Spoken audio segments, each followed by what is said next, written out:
Warahmatullahi wabarakatuh. Selamat pagi semuanya. Semoga semuanya dalam keadaan sehat walafiat. Untuk pertemuan kedua ini kita akan belajar mengenai sistem reproduksi manusia.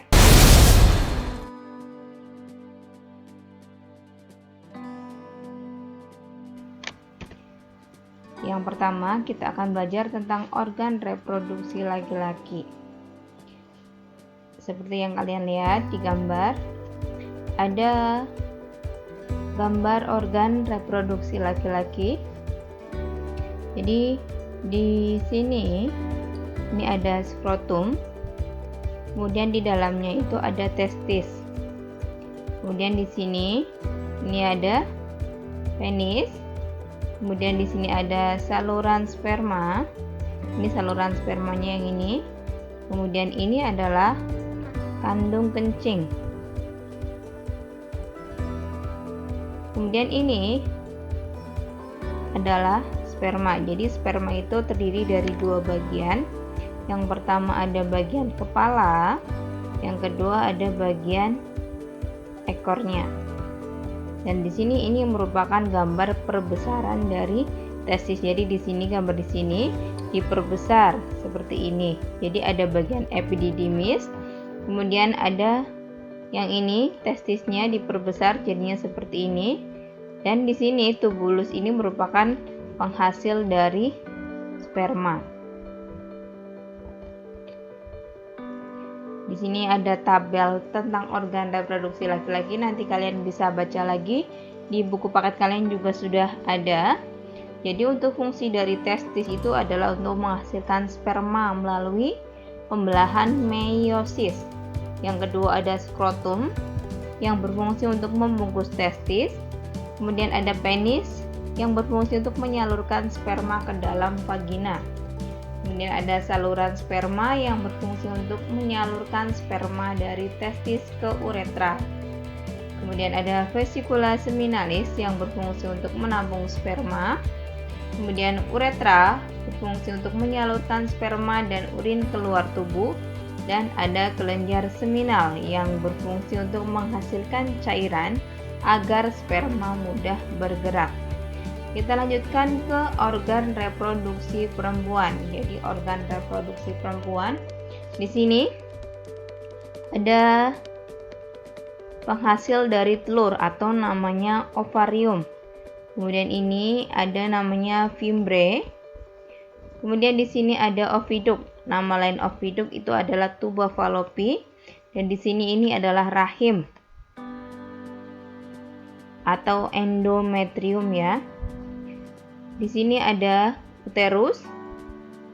Kemudian di sini ada cervix atau leher rahim dan di sini ada vagina. Jadi untuk organ reproduksi perempuan bagian kanan dan bagian kiri ini sebenarnya sama.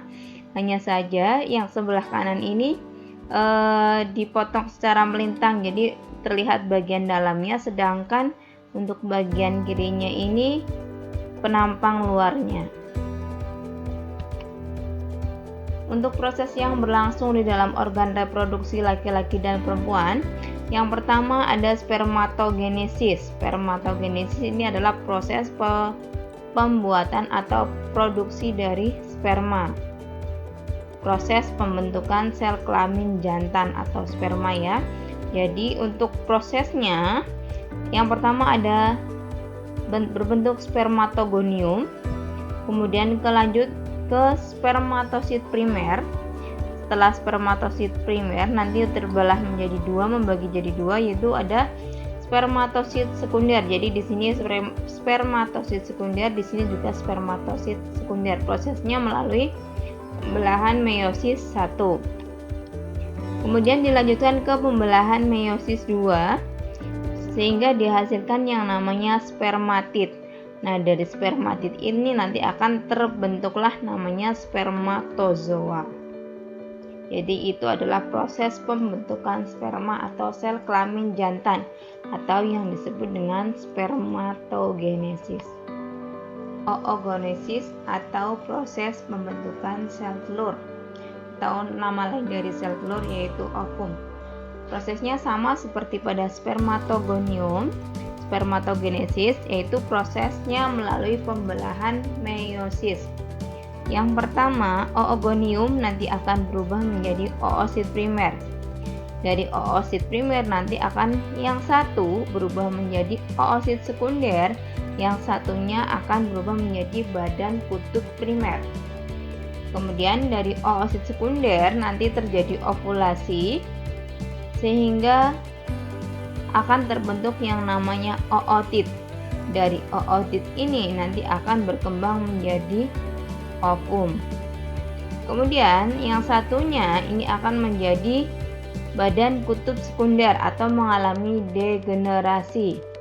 Kemudian dari badan kutub primer ini juga akan berubah menjadi badan kutub sekunder, sehingga dari hasil dari oogonium ini hanya terbentuk satu ovum dan 3 badan kutub sekunder. Berbeda pada spermatogenesis. Kalau spermatogenesis tadi prosesnya dari spermatid nanti akan masing-masing terbentuk satu spermatozoa atau terbentuk satu sperma. Sedangkan pada proses oogenesis, dari proses oogonium akan hanya terbentuk satu ovum dan yang lainnya akan berubah menjadi badan kutub sekunder yang mengalami degenerasi. Kita lanjutkan. Setelah oogenesis ada menstruasi. Jadi setiap wanita setiap bulan pasti akan melepaskan satu sel telur matang dari salah satu ovariumnya. Jadi hanya satu setiap bulannya. Apabila tidak terjadi fertilisasi, maka akan terjadi pendarahan yang disertai luruhnya sel telur dan lapisan endometrium. Nah, luruhnya sel telur ini yang disebut dengan menstruasi. Menstruasi ini terjadi secara periodik sehingga disebut dengan siklus menstruasi. Secara umum, proses menstruasi ini akan berlangsung selama 28 hari.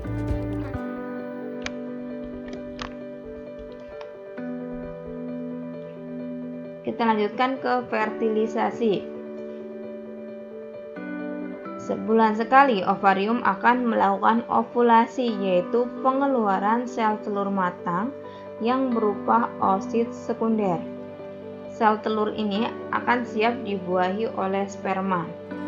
Peleburan antara sel telur dengan sperma disebut dengan pembuahan atau fertilisasi. Fertilisasi terjadi di dalam tuba falopi ini di sini dan akan menghasilkan yang namanya zigot yang nanti akan berkembang menjadi janin.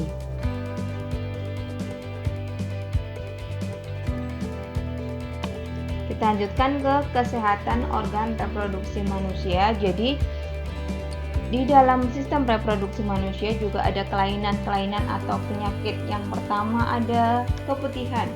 Keputihan ini disebabkan oleh jamur namanya Chlamydia trachomatis, kemudian Candida albicans, kemudian ada bakteri Gardnerella vaginalis dan Trichomonas vaginalis.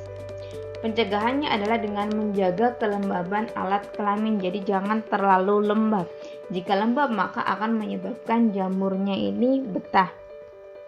Kemudian ada yang kedua ada gonore atau kencing nanah. Jadi penyakit ini ditandai dengan keluarnya nanah dari saluran kencing sehingga terasa sakit ketika buang air kecil. Penyebabnya adalah bakteri Neisseria gonorrhoeae. Pencegahannya dengan cara menghindari kontak seksual dengan penderita.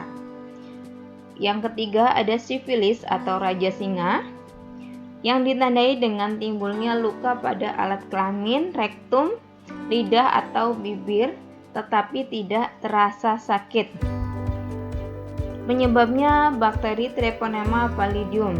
Pencegahannya dengan cara menghindari kontak langsung antara luka di kulit dengan selaput lendir atau cairan tubuh penderita.